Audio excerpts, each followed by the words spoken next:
이 시간 하나님 말씀은 마가복음 1장 1절에서 8절까지의 말씀입니다. 마가복음 1장 1절에서 8절까지의 말씀입니다.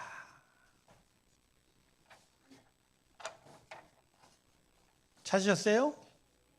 오늘은 요 앞에 있는 우리 세 친구들이 일어나서 한 목소리 때 의준이, 다영이, 병수 stand up please. 자, 자막 보여주세요. 1절부터 8절까지 저 보고 읽습니다. 시작. 크게 시작. 하나님의 아들 예수 그리스도의 복음의 시작이라.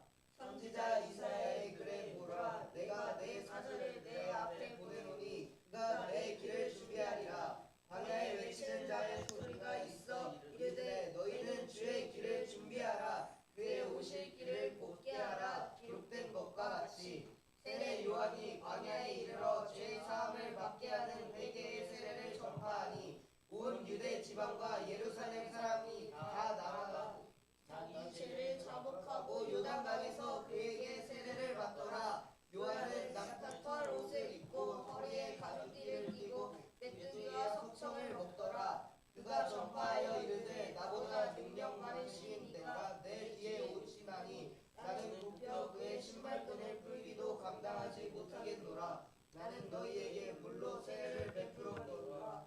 그는 너희에게 성령으로 세례를 베푸시리라. 아멘. 할렐루야. 아멘. 그거 읽었다고 박수 받는 거 보면 니들 오늘 아주 복 탔다, 복 탔어. 제가 우리 아이들 공부를 좀 시키려고 그래요. 그래서 진짜 학교 공부 잘하게 좀 만들려고 그럽니다. 그것 때문에? 그러면 뭐 시험 들어서 어쩔 수가 없겠지. 저는 우리 성도님들한테 권합니다. 책을 놓으면 성경도 안 읽혀요. 책을 읽는 습관이 우리에게 참 중요합니다. 여기에 대한 영적 여러 영향과 이익들은 나중에 한번 설교를 통해서 여러분과 함께 나누도록 하고요. 우리 아이들이 핸드폰이 아니라 책을 통해서 많은 은혜를 받기를 원합니다. 자, 오늘 이제 3월 첫 날이죠. 네, 드디어 봄이 왔습니다. 좌우 옆분에게 이렇게 인사합시다. 봄이 왔습니다. 네, 안녕하십니다. 예, 봄이 왔습니다. 예. 근데 이제 목사의 입장으로는 봄이 오면 마음이 한 곳에서 어떤 걱정이 생깁니다. 어떤 걱정이죠? 꽃 구경 갈까봐 걱정이죠. 벌써 오늘도 꽃 구경 가신 분들 꽤 있어요. 내일이 쉬는 날이라면서요. 한국 너무 공휴일이 많다 그런 생각을 하는데 놀러 갈 수 있습니다. 놀러 갈 수 있고 꽃 구경도 갈 수 있고 단풍 구경 갈 수 있습니다. 제가 여러분들에게 부탁하는 건 이거예요. 꽃 구경 가고 놀러 갈 수 있는데 그래도 뭐 내가 예배 드려야 되니까 핸드폰으로 영상 보고 설교를 들고 나 오늘 예배 그래도 참석했어라고 하는 자기 암도의 어떤 자기 만족에 빠질 수 있다는 거죠. 여러분, 예배는 자기 만족의 대상이 될 수 없어요. 그러니까 오늘 우리가 여기서 예배 드려도 나 오늘 하나님께 예배 드렸어가 되지 못해요. 예배는 누누이 말씀드리지만 드리는 게 초점이 아니라 하나님께서 그러니까 내가 놀러 가도 놀러 갈 수 있어요. 놀러 가세요. 괜찮아요. 근데 놀러 갔다 와서 나 그래도 지난주에 거기 가서 유튜브로 영상 봤는데 그러면서 하나님 나 오늘 어제 나 예배 드려 이러시지 말길만 바래요. 그러니까 한 주 비었어요. 한 주 하나님 앞에 못 나왔어요. 내가 참 마음이 불편합니다. 그렇게만 나오시면 돼요. 이제 제가 무슨 얘기하는 줄 알겠죠? 이게 중요한 거예요. 그러니까 자꾸 자기와 타협하고 자기 변명을 자꾸 세워가는 것 속에서 자꾸만 자기 자신을 하나님부터 멀어뜨려요. 자기 만족, 자기 변명이 예배가 아니라 하나님 앞에 겸손하게 내가 여전히 부족합니다 라고 고백하는 게 믿음과 은혜입니다. 할렐루야. 그래서 오늘 이 예배도 하나님 제가 여전히 부족한 자입니다. 오늘도 저를 불쌍히 여겨주시고 은혜 베풀어 주십시오. 이 귀한 마음이 저와 여러분 가운데 있길 주님의 이름으로 축원합니다. 자, 이렇게 얘기하면 여러분들 알아듣으시겠죠? 예. 기도하겠습니다. 아버지의 은혜 앞에 섭니다. 언제나 부족하고 언제나 주의 은혜가 아니면 살 수 없음을 고백하며 오늘도 주님의 가르침을 마음에 새기고자 합니다. 우리로 할 수 없는 걸 하나님은 하시오니 성령님 우리 가운데 임하여 주시옵시고 우리가 마음을 열어 새기게 하여 주시옵소서. 감사드리며 예수님의 이름으로 기도드립니다. 자, 오늘 본문이 마가복음 첫 부분이에요. 1장의 첫 부분인데 이걸 가지고 여러분 한 세 가지로 짧게 여러분과 은혜를 좀 나누고자 합니다. 자, 첫 번째 부분은 마가복음은 시급하게 예수 그리스도의 복음 앞에 서게 만든다라는 거예요. 자, 마가복음은 신약학자들로부터 가장 사랑을 받는 성경입니다. 이유가 뭐냐면 네 권의 복음서 있잖아요. 그중에 가장 먼저 기록된 게 마태복음이 아니라 이 마가복음. 마가복음이 주후 62년 정도의 기록이 되고 그리고 나서 나중에 15년 정도 있다 마태 또 누가 그리고 또 다시 한 90년경에 8, 90년경에 요한복음이 기록돼요. 근데 이 마태, 누가, 요한은 무엇보다 이 마가복음을 통해서 주님의 행적과 주님의 말씀 또 여러 기적, 여러 비유들을 재구성하여 기록하게 됩니다. 자, 마가복음의 특징은요. 가장 먼저 기록된 복음서다 보니까 매우 간결합니다. 자, 마태복음이 총 장수가 몇 장이죠? 28장. 마가복음은요. 16. 사실 뒤에 부분이 나중에 덮어졌다고 생각을 들면 더 짧아질 수가 있는 부분인데 짧다 보니까요. 다른 복음서에 기록된 주님의 탄생과 어린 시절의 얘기가 아예 없어요. 오늘 본문 보세요. 처음부터 아예 그리스도 예수의 복음의 시작이라고 아주 처음부터 복음에 대한 얘기하잖아요. 그러니까 예수님의 행적을 매우 간결하게 정리해요. 근데 왜 이렇게 간결하게 정리했냐? 마가복음이 아까 제가 몇 년 정도에 씌어졌다고 했죠? 주후 62년이나 63년. 자, 이때 예수님께서 대략 기원 후 30년, 33년 그 사이에 십자가에 달려 운명하시고 승천하셨다라고 보면 약 30년의 시간이 지난 거예요. 이제까지 그때까지에 예수님의 제자들이 살아 있었어요. 예수님의 사도들이 살아 있었어요. 그래서 예수님을 생전에 보고 목격하고 주님의 부활을 경험했던 자들이 그리스도의 복음을 분명하게 전했던 시간들이었죠. 그러다 보니까 복음을 아주 분명하게 전해 와서 복음은 계속하고 직접적인 증언으로 퍼져갈 수 있었는데 이때쯤부터 제자들이 죽어가기 시작하는 거예요. 사도들이 죽기 시작하는 거예요. 그러니까 직접적인 증인들이 점점 사라지는 거예요. 그러다 보니까 간접적으로만 듣는 자들로 인하여 복음이 전파되어 가니까 이 직접적인 증인들로부터 무언가 분명한 기록을 남겨야 될 필요가 있게 된 거고 또 하나는요. 이게 더 큰데 당시 로마 제국의 통치자가 네로 황제였습니다. 여러분 잘 알다시피 네로 황제는 기독교인들을 매우 핍박했어요. 로마 대화재를 일으키고 나서 그 책임을 누구한테 돌렸죠? 예수 믿는 자들에게 돌리고. 그래서 예수 믿는 자를 핍박했는데 전하는 기록을 보면 호칭에다가 사람을 끼워서 그것을 길거리에다가 쭉 배열해 놓고 그걸 다 불에 태워서 그것을 가로등처럼 보면서 즐겼다는 기록이 있습니다. 그 정도로 예수의 사람들을 막 핍박했던 그런 상황이고 이 마가복음이 이제 로마에 있는 교회에게 보내진 것으로 알려져 있는데 그러다 보니까 로마에 있는 교회가 무너지고 해체가 되고 성도들이 막 뿔뿔이 흩어지는 그런 상황이에요. 그러니까 이제 복음 앞에 교회가 지금 위기의 상황을 맞아. 직접적인 증인들이 사라지고 네로 황제의 직접적인 핍박이 나타나다 보니까 이거 큰일 나겠다. 이런 식으로 하면은 점차 우리의 신앙은 아예 꽃도 피우지 못한 채 무너지겠다. 그래서 서둘러서 마가 요한이 사도 바울이 그렇게 2차 선교 여행 때 데려가기 싫다는 그 마가 요한이 주님의 행적을 서둘러 모으고 여러 비유와 기적의 말씀을 정리를 해서 급하게 복음서를 기록한 게 바로 이 마가복음인 거예요. 그래서 마가복음은 급해요. 엄청 스피디해요. 그냥 쭉 지나가요. 그러다 보니까 마가복음의 메시지는 아주 분명합니다. 야, 지금은 위기의 시대다. 지체할 수가 없다. 여유를 가질 수 없다. 지금 당장 복음을 받아들이지 않으면 우리한테는 어려움이 있다. 예, 빨리 예수의 복음을 받아들여라. 이게 매우 중요한 일이다라고 이렇게 말씀하고 있는 거예요. 그래서 오늘 본문 1절을 보면 처음부터 마가 요한은 아예 이 책의 결론을 이야기합니다. 하나님의 아들 예수 그리스도의 복음에 뭐라고요? 복음이 왔다 이거야. 복음의 세상이 열렸다. 그러니까 너희들 이 복음을 지금 당장 받아들여라 이렇게. 여러분, 우리에게 있어서 가장 시급한 일이 뭘까요? 우리 인생에. 돈 버는 일이요? 아니요. 맞습니다. 건강 회복하는 일이요? 가장 우선돼야 되고 시급한 일은 바로 복음을 받아들이는 겁니다. 복음 앞에 서는 거예요. 그래서 그 복음이 가르친 대로 살아가는 거예요.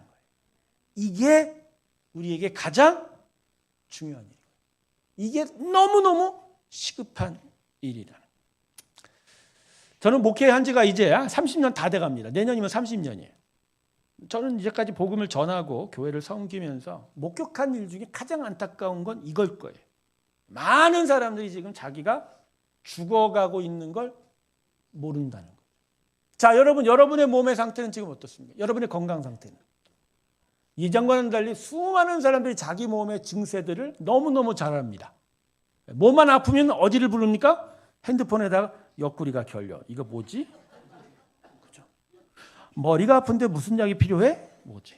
그리고 유튜브를 보면 수도 없는 말들 얘기하죠. 그러다 보니까 자기 몸 상태를 통해서 내가 어디가 어렵고 어디가 위험한지를 잘 알고 있죠. 예, 여러 질병과 사고와 사건들을 통해서 내가 산다는 게 이게 쉽지 않구나. 항상 체크하고 그렇지 않으면 위험 속에 살 수밖에 없다라고 생각해요. 그죠? 건강에 대한 관심이 그렇게 큰 거예요. 내 목숨이 어떻게 진행되고 있는지를. 그런데 정작 육체의 목숨은 관심이 많은데 정작 하나님이 없어서 예수의 복음이 없어서 진짜 내가 죽어가고 있는 건 모르고 있다는 거예요.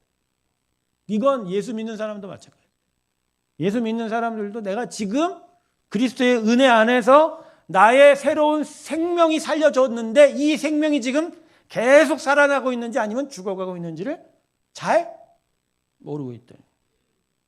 여러분, 여러분의 심령은 죽어가고 있습니까? 아니면 여전히 살아가고 있습니까? 아세요? 아마 핸드폰에 그거 물어보면 답 안 할 거예요. 제미나이, 챗 GPT에 물어봐서 내가 지금 살아있니? 그럼 뭐라고 할까요? 아니죠. 내가 지금 묻는 건 나의 영의 생명이 살아있냐고 물어봤는데 그건 답을 할 수 없어요. 여러분에게 물어보세요. 성경은 내가 살아있는지 죽어있는지를 보여주는 책입니다. 오늘도 여러분 성경을 펼칠 거예요. 자, 물어보세요. 딱 펴놓고. 나의 영혼은 지금 죽어가고 있습니까? 살아가고 있냐? 여러분, 육체의 숨이 넘어가는 것이 죽음이 아니에요. 성경은 그걸 죽음이라고 얘기 안 해요. 성경이 말하는 죽음은 뭐죠? 육체의 숨이 멎는 것이 아니라 나의 영혼이 어디로 가는 게 죽음이라고요?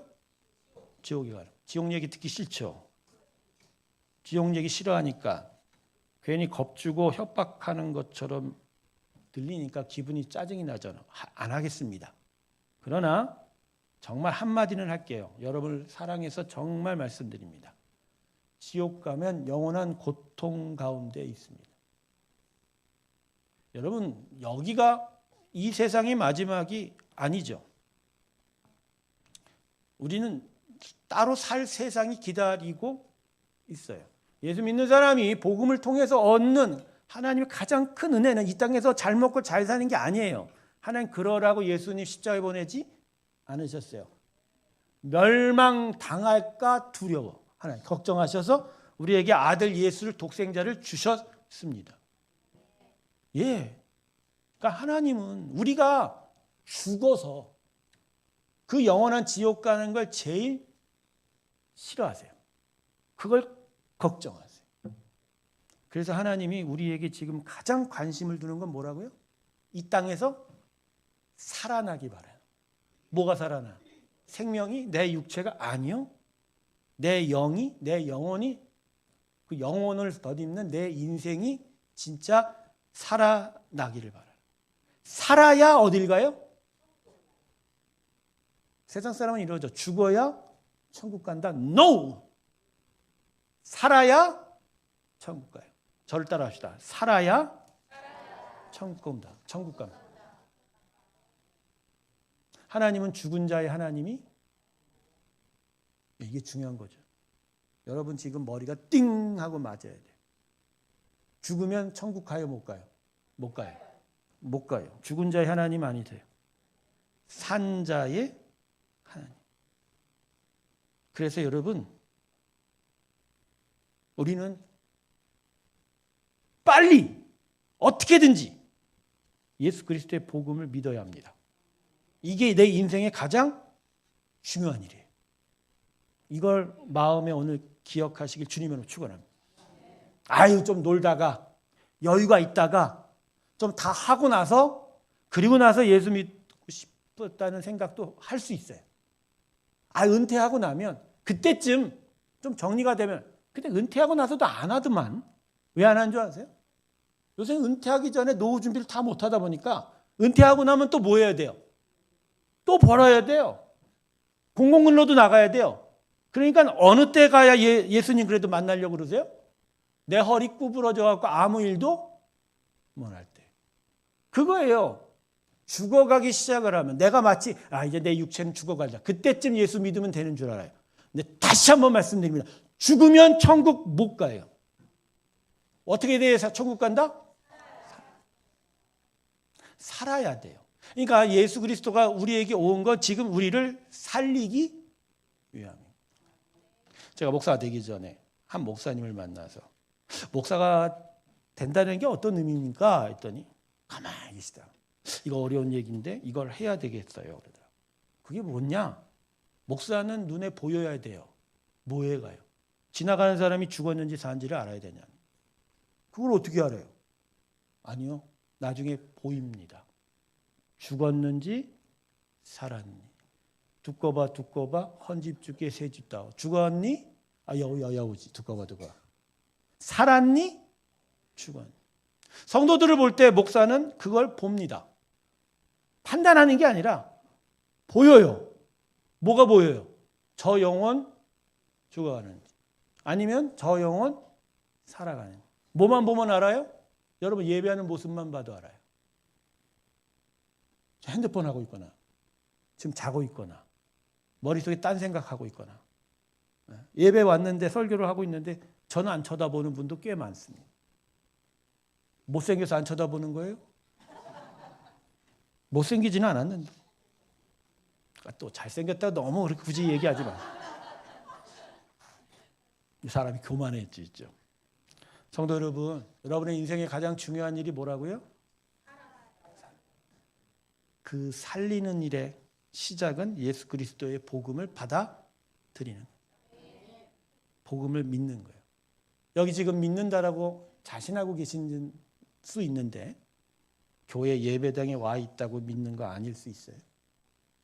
그죠? 그러니까 여전히 우리에게도 똑같이 적용이 되는 거예요. 우리에겐 예수의 복음이 여전히 필요합니다. 할렐루야. 이것을 먼저 기억하시기 소망합니다.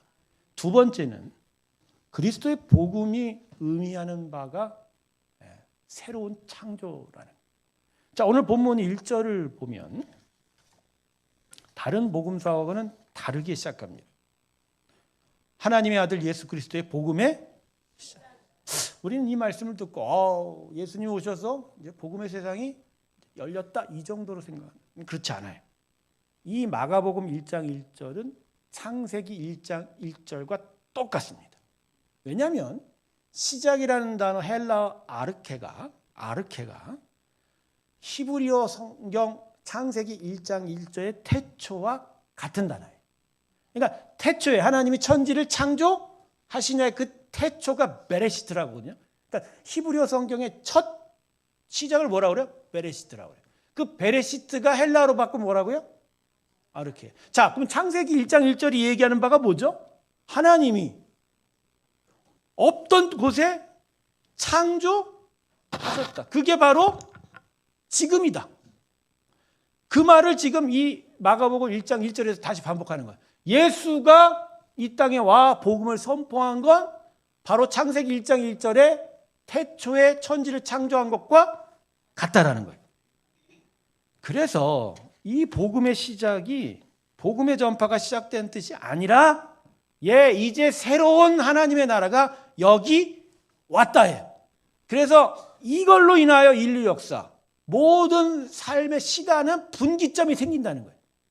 예수 오기 전의 세상과 오고 난 이후의 세상. 그죠? 그래서 마가가 말하고 싶었던 건 이루어요. 예수로 인하여 복음이 전파된 이후에 사람의 역사, 세상의 역사가 다시 시작된 거라는 거예요. 여러분, 아주 이건 중요한 부분이에요. 여러분에게 복음은 어떤 의미입니까? 예수의 복음이 여러분의 인생 속에 들어온 이것은 어떤 의미를 가지고 있어요?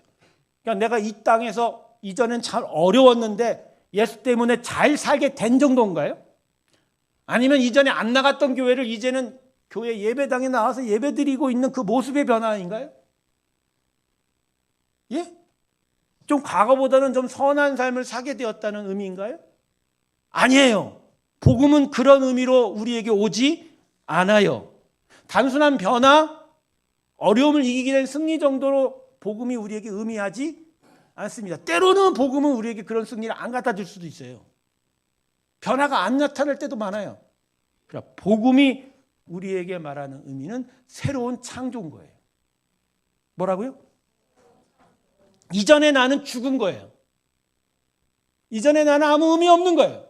이제 복음이 내 안에 들어와 새로운 시작이 되었다. 할렐루야. 내 안에 새로운 창조가 되었다는 거예요.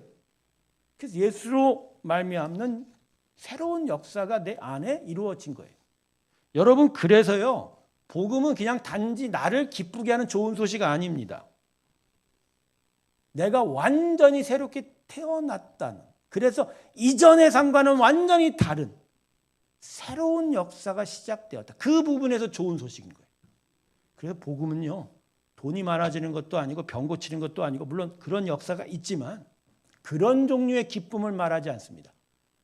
그래서 만약 그런 기쁨을 생각했다면 여러분, 복음에 속은 거예요. 말장난인 거예요. 복음은 육적인 기쁨이 아니라 영적인 기쁨이에요. 오히려 육적인 아픔이에요. 십자가에 죽는 게 얼마나 아픈 건데. 육적인 아픔이죠. 때로는 손해봐야 돼요. 때로는 정말 고생해야 될지도 몰라요. 그런 종류로는 기쁨이 성립이 안 됩니다. 그렇지만 영적인 기쁨이에요. 이전에 나의 모든 것들은 다 죽은 거예요. 새로운 창조가 나타났고 이제 세상의 기쁨이 아니라 하늘의 기쁨과 평강이 내 안에 머무는 거예요. 할렐루야. 이런 창조인 거예요. 이게 복음의 의미인 거예요. 그래서 가장 단적으로 아까도 제가 산다 죽은다 얘기를 했지만 복음이 우리 안에 들어오면 죽었던 내가 이젠 산 거예요. 그러다 보니까 이제는 태어난 날도 바뀐 거고 살던 곳도 변하고. 여러분의 생일은 언제예요? 복음이 여러분 안에 들어오기 시작한 날이 여러분 생일입니다. 죽었다가 산 거예요. 예수 만난 날이 생일이고 국적도 어디죠? 한국이 아니라 어디예요? 물론 실정적으로는 내 몸이 여전히 여기 있기 때문에 한국에 살고 있지만 여러분의 원천적인 국적, 여러분의 고향은 어디입니까?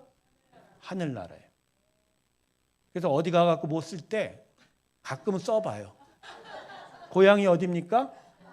하늘나라. 그러면 여기서 그럴 거야, 직원. 이거 뭐 하시는 겁니까? 장난치는 겁니까? 한번 해보세요. 아니요, 난 거기 가요. 여러분, 예수의 복음이 여러분에게 찾아와 새로운 역사가 여러분 가운데 일어났습니다. 그게 여러분 복음이 여러분에게 주는 의미인 거예요. 근데 여전히 이걸 깨닫지 못하니까 계속 우리는 예수를 믿어도 어디에 집중해요?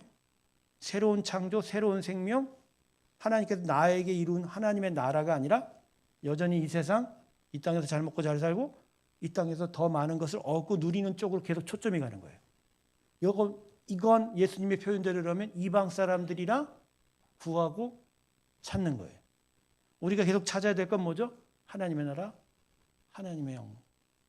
그러니까 아까도 제가 서두에 얘기했지만 3.1절이 대체공휴일 돼갖고 3일 연속 노니까 관심이 어디로 가요? 놀러 가는 거에 가니까. 그건 여전히 지금 뭘 찾고 있는 거예요? 솔직히 얘기해요. 하나님 나라를 찾아요? 아니면 세상 나라를 찾는 거예요? 그러면 여전히 자기는 지금 어느 나라 사람이라고 얘기하는 거예요. 그럼 복음이 역사하는 바가 아닌 거예요. 목사님 어떻게 산다는 게 다 이러쿵 저러쿵 사는 거 아니에요? 그래요, 이러쿵 저러쿵 살아요. 그러나 마음의 중심이 안 잡혀 있으면 그 외향 형식도 변하지 않아요. 저는 아이들이요, 왜 신앙의 사람으로 자꾸 안 변하는 이유가 뭔지 아세요? 우리 자녀들이? 가정의 중심은 애입니까? 부모입니까? 문제는 부모예요. 부모가 그 중심이 신앙적인 부분을 바라보고 있으면 아무리 아이들이 다른 것에 관심이 있어도 결국 원심력이 작용해요. 중심 따라가는 거예요. 만약 중심이 무너지면 어떻게 돼요? 교회 와서 2-3시간 아무리 예배 드려도 집에 가서 텔레비 보고 딴 얘기하고 딴 소리 하면 애들은 관심이 어디로 가요? 그렇죠. 그렇게 되는 거예요. 그러니까 복음의 의미를 분명히 가치를 생각하고 가정 안에 그 가치를 세우면 아이들이 결국 따라오게 돼 있어요. 교회도 마찬가지입니다. 교회 중심인 목사고 장로는 아니지만 그래도 그 무리 안에 그 중심성이라는 게 있죠. 근데 목사나라는 사람이 진짜 예수 그리스도의 복음에 붙들려서 천국과 지옥을 이야기하고 참된 생명을 이야기하고 복음을 이야기하고 참된 은혜를 얘기하면 결국 성도들은 어떻게 와요? 따라와요. 못 따라오면 난 몰라. 근데 목사가 아무 생각 없이 아무 의미도 없이 복음도 모른 채 그냥 대충 좋은 얘기, 달콤한 얘기 이렇게 하면 여러분 어디로 가요? 난 그렇게 얘기하려고 한 건 아닌데 이 앞에 애들이 그랬나? 어디 간다고요? 그럴 수 있다는 거지. 여러분 이런 거예요. 여러분 복음이 우리 안에 일으킨 의미를 분명하게 깨달으시길 주님의 이름으로 축원합니다. 복음은 새로운 창조예요. 창조가 일어난 거예요. 베레시트예요. 태초에 하나님이 온 세상을 일으켰던 일이 우리 안에서 다시 시작된 거예요. 그게 복음의 가치예요. 그래서 여러분 진짜 예수 믿는다는 건 이걸 인정하고 그 삶을 쫓아가는 거예요. 그 차원에서 우리가 오늘의 우리 예배와 우리의 기도와 우리의 신앙의 삶도 생각해 보는 거죠. 자, 마지막 3번째. 우리가 진짜 새로운 창조를 일으키기 위해서 우리에게 요청되는 건 무언가? 회개입니다. 자, 오늘 본문 2절과 3절을 보면 이사야 선지자를 통한 이사야서 40장 이야기가 나옵니다. 근데 이 이사야서 40장 이야기가 의미하는 게 뭐냐면요. 결국 지금 회개하여 하나님의 나라를 끌어오라고 하는 거예요. 시간이 없어서요. 2절, 3절 이야기는 잠깐 빼고요. 4절의 얘기만 드릴게요. 왜 마가가 1장 초반부터 세례 요한의 일을 이야기할까요? 지금 마가 요한이 지금 2가지를 얘기했어요. 2가지가 뭐죠? 복음 받아들이는 건 너무나도 시급하고 가장 중요한 일이다. 2번째, 복음은 우리 안에서 새로운 나라를 일으키는 그런 가치다. 자, 이걸 위해서 우리에게 지금 필요한 게 뭐라? 세례 요한의 물세례와 같이 죄사함의 세례가 필요하다는 거예요. 근데 원래 여러분 물세례는요, 이스라엘 백성에게 없던 일이에요. 근데 조사해 보니 이 물세례가 어디서부터 있었냐? 세례 요한이 한 게 아니고 이방인들이 여호와 하나님을 섬기려 율법 체계로 들어올 때 이방인들에게 베풀었던 일이 물세례였다는 거예요. 그러니까 율법 안에서 이방인은 더럽고 추한 백성이에요. 그들이 근데 하나님을 섬기기 위해 했으니까 물세례를 통해서 뭐 하는 거예요? 깨끗하게 하는 의식을 향한 거예요. 이스라엘 자기들은요. 근데 아브라함 후손으로 태어났으니까 그건 면제된다는 거죠. 우리는 어차피 깨끗하다. 이게 잘못된 거죠.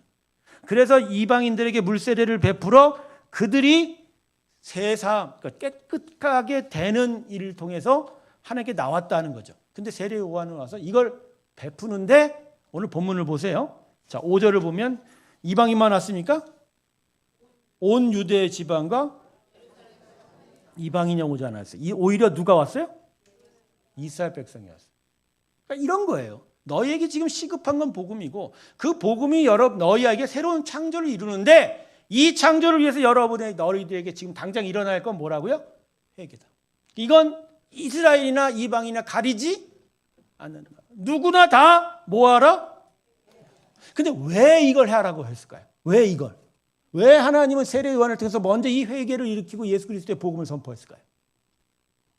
아까 좀 얘기한 것과 똑같은 거예요. 여러분 새로운 창조는 이미 과거를 어떻게 돼요? 청산하잖아요. 그러니까 이 세례를 통해서 이 회개를 통해서 우리는 뭐와 결별하는 거예요? 이전의 삶과 결별하는 거예요. 제 가운데 있었던 나의 삶을 떠나보내고 세상적인 생각과 가치관에 물들던 나의 사고방식도 떠나보내고 그래서 로마서 1장 12장 2절처럼 하나님의 기뻐하시고 온전한 뜻이 무엇인지 분별하도록 하는 것처럼 그렇게 내 마음을 되돌이키고 정리하고 단절될 때 새로운 창조가 우리 가운데 나타나는 겁니다. 할렐루야. 근데 이 일을 가리켜서 사도 바울은 뭐라고 얘기해요? 나는 날마다 죽는다. 그러니까 한 번 죽어서 안 된다는 거예요. 매일 죽어야 된다는 거예요. 죽어서 계속하여 나를 괴롭히는 이전의 과거의 나의 죄악들, 나의 더러움들, 나의 세상적인 생각들이 다 십자가에 못 박히고 나는 계속하여 하나님의 새로운 창조의 생각이 내 안에 세워져 가야 된다. 할렐루야. 성도 여러분, 교회 와서 자꾸 죽으라고 하니까 죄송한데 여러분의 안에 있는 이전의 과거에 대해서 지금 당장 죽으시길 주님의 축원합니다. 십자가는 역설이에요. 죽어야 살아요. 살려고 하면 죽는 거예요. 결국 인생이라는 건 저는 이렇게 봐요. 살려고 바둥하다가 죽어가는 거예요. 그러나 예수 그리스도의 복음은 우리에게 뭘 제시해요? 먼저 죽으라. 그러면 살아 한다는. 요새 한국 정치 보면 가관이 아니죠. 뭐 여러분도 짐작하고 있지만 최복림 목사의 정치 성향이 어떤지 여러분도 압니다. 근데 그 얘기를 하는 게 아니에요. 그 얘기를 하는 게. 정치 지도자들이나 나라를 경영하는 여러 사람들에게 우리가 원하는 것이 뭐냐? 공통적인 생각이 있는 것 같아요. 애들이 뭐라고 하는 줄 아십니까? 다 알아요. 뭐 깊은 정치적 내막 여러 뭐 좌파 우파의 생각 그게 아니라 애들이 뭐라 그러죠? 저 할아버지 저 아저씨들 왜 욕심이 저렇게 많아? 그거 내려놓으면 좀 서로가 사이좋게 살 수 있지? 않아. 아유 니들은 몰라. 다 생각이 있어. 아니요. 애 생각이 맞을 수 있어요. 맞을 수 있어요. 새로운 미래 어떤 소망이 있는 나라가 시간이 찾아오기 위해서 그 기대가 우리 가운데 있기 위해서 진짜 산다는 게 일어나려면 지금 죽는 일이 앞서야 돼요. 이게 없으면 새로운 미래가 오지 않아요. 근데 우리가 계속 신앙의 은혜 안에 있으면서도 불구하고 계속 뭐에 집중해요? 지금 내가 가진 거 나의 모든 것을 죽기 싫어갖고 안달인 거예요. 그렇게 교회 나와서 기도하라고 해도 집안에 갇혀 있어요. 왜? 집 밖에 나가면 뭐가 죽는 것 같아. 내가 더 세게 얘기할까? 집안에 갇혀서 뭐 하려고 그러는 거예요?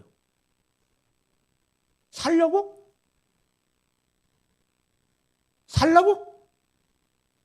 안 살아요. 제가 아까도 얘기했잖아요. 아둥바둥 살려다가 죽어가는 게 뭐라고요? 육체예요. 그러나 영은 하나님이 살려놔서 기도하고 말씀 가운데서 계속 살아가는 거예요. 그게 영의 법이에요. 그래서 불편하고 어려워도 그래도 함께 나와 기도하는 곳이 내가 살 자리입니다. 목사님 집에서도 기도할 수 있죠. 기도하세요 집에서. 근데 왜 집에서 기도하는데 왜 살지를 못하고 죽어가고 있냐고요. 알고 있잖아요. 여러분 제가 다시 묻습니다. 살고 있어요? 죽고 있어요? 최 목사 여러분 상 줘야 돼요. 여러분을 죽이는 게 아니라 지금 뭐 하고 있어요? 근데 마음속에 그럴 거야. 목사 왜 저런 식으로 설교하지? 내 사명이야. 제 사명이에요. 광야에 외치는 자의 소리가 있어. 너희는 주의 길을 앞에서 누군가가 소리치고 외쳐줘야 여러분의 영이 열려서 예수 그리스도의 복음이 들어가지. 그 제가 악한 일을 해야 하나님이 선한 일을 할 거 아니야. 저보고 뭐라고 그러면 안 돼요, 여러분. 여러분의 과거에 대해서 지금 죽으세요. 기도하지 못하는 나의 태만함. 나의 안전 가운데 만족하는 나의 미련함. 나의 어리석. 살았는지 죽었는지도 모르는 나의 이 영적 무지. 이 모든 것을 십자가에 죽으세요. 과거에 대해 죽을 때 미래에 대해서 삽니다. 오늘 살고자 하면 내일은 죽습니다. 영은 오늘 당장 살아가는 거예요. 오늘 살아야 내일이 삽니다. 예수님이 십자가에 죽으셨기에 사흘 만에 부활하셨고 그분의 죽음으로 말미암아 하늘의 미랄이 땅에 떨어져 죽었기에 지금도 온 생명이 살아날 수 있게 된 겁니다. 할렐루야. 그래서 오늘 본문은 우리에게 결국 당장 복음 앞에 서라. 이 복음이 여러분을 살릴 거니 이 복음으로 새로운 창조를 받아들여라. 그것을 오늘 우리에게 가르쳐 주고 있습니다. 조금 여러분에게 강하게 얘기한 부분이 여러분의 마음이 어떻는지